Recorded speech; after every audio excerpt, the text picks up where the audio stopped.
وزارت بلدیات نے عدالتی احکامات کو اب مسترد کرنا شروع کر دیا۔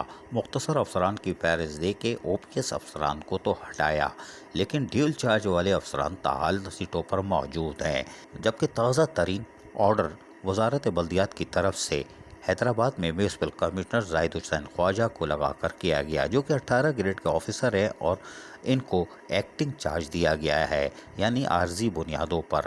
یہ کیسے ممکن ہے؟ آپ مستقل طور پر کیوں نہیں لگا رہے؟ او پی ایس افسران لگانے کی کیا ضرورت ہے، جبکہ عدالت بار بار پوچھ رہی ہے؟ آپ نے ہٹا دیا، آپ کہتے ہو ہٹا دیا، لیکن ادھر سے آرڈر آ جاتا ہے کہ ہم نے لگا دیا۔ یہ حیران کن ہے۔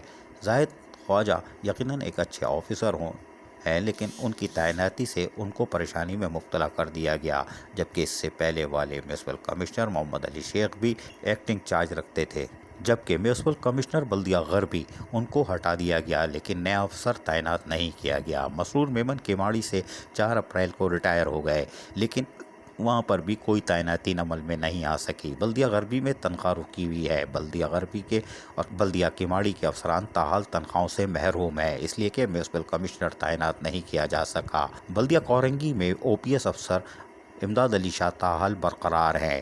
ان کی تنخواہ ہو گئی ہوگی، اب تو ہٹایا جا سکتا ہے، پہلے تنخواہ نہ ملنے پہ رکے ہوئے تھے۔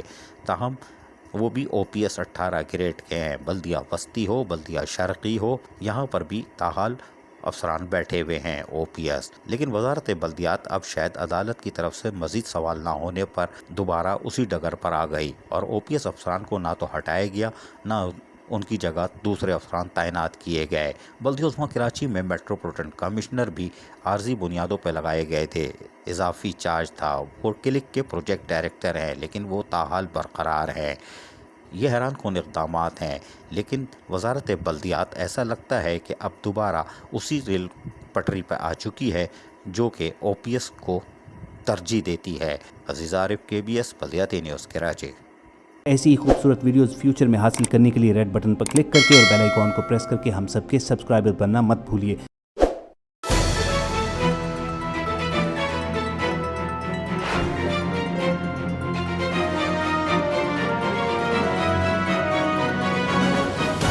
KBS بلدیاتی نیوز۔